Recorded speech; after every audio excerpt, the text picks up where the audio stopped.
Perfect timing. Bradley Chubb to the Atlanta Falcons couldn't have came at a better time than right now. My savages! Money man in the thing of a T and playing no games. Should I already know my name when I speak NCC flame. Got my YouTube poppin', man. Like, subscribe, and everything in between. You already know. Money man. Money man. You already know my savages.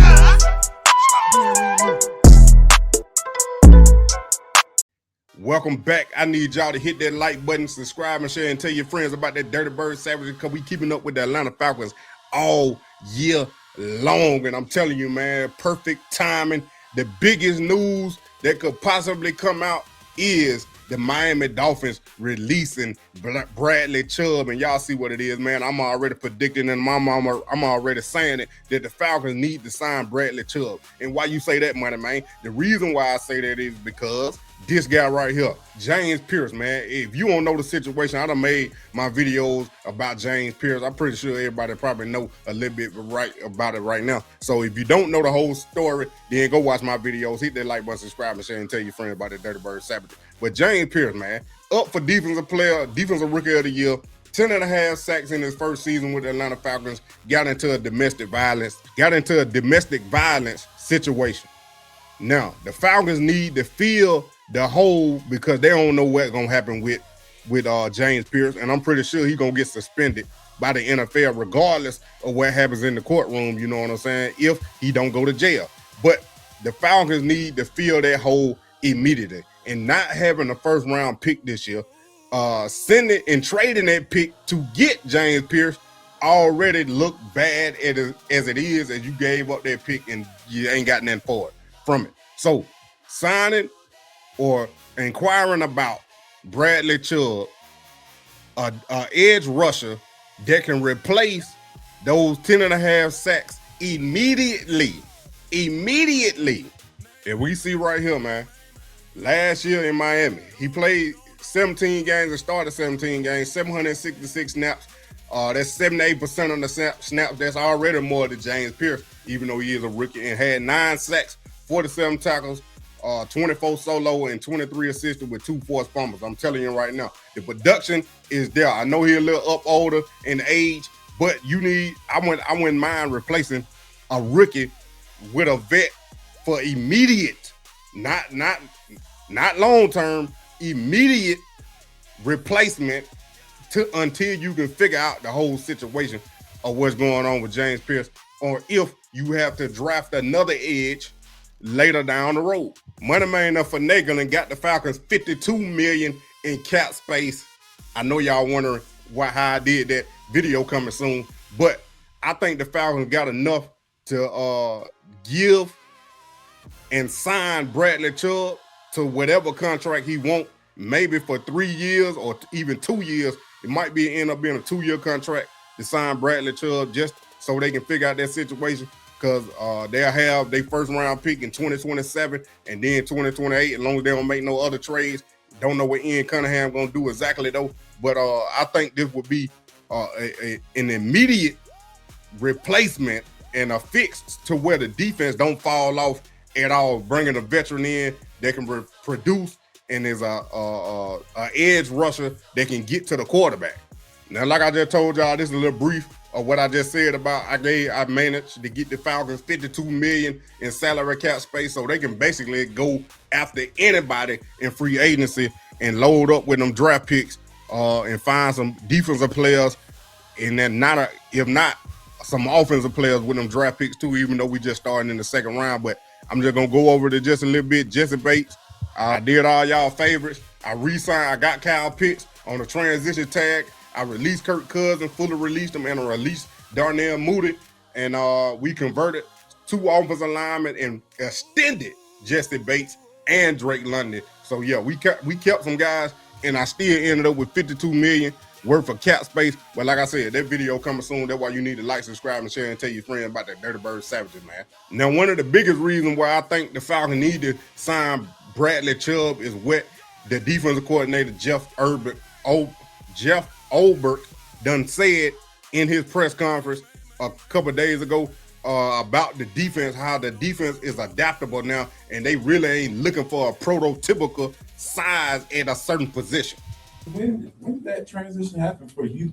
You know, just from looking at prospects and trying to devise a scheme that you feel could be successful. When did that transition happen for you? Like, having that open mind to say, hey, he doesn't necessarily have to look like this. Right. I think it started in my first year in New York. So my first year in New York, I was so stubborn to say, this is what we're going to be. We're going to be attack front, Washburn wide 9, and we're going to play Seattle 3 behind it with a little blend of some mixed split safety, mixed principles. And we were horrible.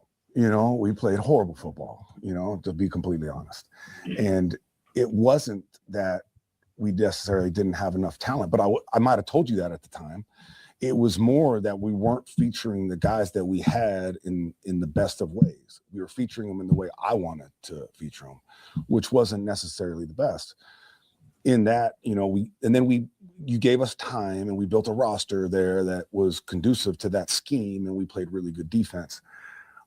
I don't think we live in that day and age anymore. Like, as I watch 10 new openings every year in the NFL, patience is not a virtue of ownership or fan bases, and in that you better produce a competitive unit now. And unless you have multiplicity, unless you have answers schematically and different ways to feature different guys, you're gonna pigeonhole yourself into a place where you're not going to be able to play good defense. At the same time, even when we built what I felt was a championship defense in New York, in the process of doing that, it had holes in it. And within those holes, I used to look at some of the best football minds in football. Vic Fangio jumps to the front of my mind because he was doing something that was so different than what we were doing, front-wise and coverage-wise. And that was really the system that I attacked. Ra had the exposure to Staley's defense from the Rams, so he brought that here, which gave me a piece of it. And then what people don't know is John Timu, who's in our building, who's now been retained and our outside linebacker coach, he played for Fangio. And he is a rare brain when it comes to a linebacker. Linebackers normally, they know the game from a front seven perspective. I promise you, and it blew my mind, and I had to see it to believe it. He could coach the corner to the end. He could coach the defense from tip to tip, top to bottom. And in that, he really opened up this world to me of how. There it is right there, man. Jeff Ulbrich speaking about the new philosophy of the defense. And I'm telling you, man, the Falcons need to make this move and make this move happen fast. And I'm telling you, they need to be on the phone talking to his agent right now. I know free agents ain't opened up yet, but they need to make this move, man. They need to make this move. To fill that void so they ain't got to draft. I ain't gonna say waste the draft pick, but they ain't got to draft a defensive player immediately if they not looking on the defensive side. But I really don't know what Ian Cunningham gonna do. I don't know what they looking at for a draft potential, and I ain't really looked at no mock draft, but we're gonna go over that later. But like I said, I don't know what Ian Cunningham really thinking about and where they gonna move in the draft. But I know I think he probably like draft capital too. But starting in the second round and being a defensive heavy draft, I can see they probably might draft edge, but I'm telling you right now, man, you will give that guy time to develop whoever you might draft if he ain't ready to play straight from jump. But I still sign Bradley Chubb regardless. You know what I'm saying? That's just my opinion. But man, I appreciate y'all for coming. Hit that like button, subscribe, and share, and tell your friend about the Dirty Bird Savage. Man, like I told you, we here all year long keeping up with the debacle of Kevin Stefanski and what the Falcons gonna do for the next 2 years, and if Michael Penix either gonna be the quarterback starting the season. I'm telling you, man, I still don't know about that. But for y'all to stay tuned with it, you need to subscribe. Because I'm telling you, bro, I've been doing it for a minute, and we about to keep on this grind. My savage, MONEYMANE and the thing of a T and playing no games. Should already know my name when I speak NCC flame. Got my YouTube poppin', man. Like, subscribe, and everything in between. You already know MONEYMANE. You already know my savage,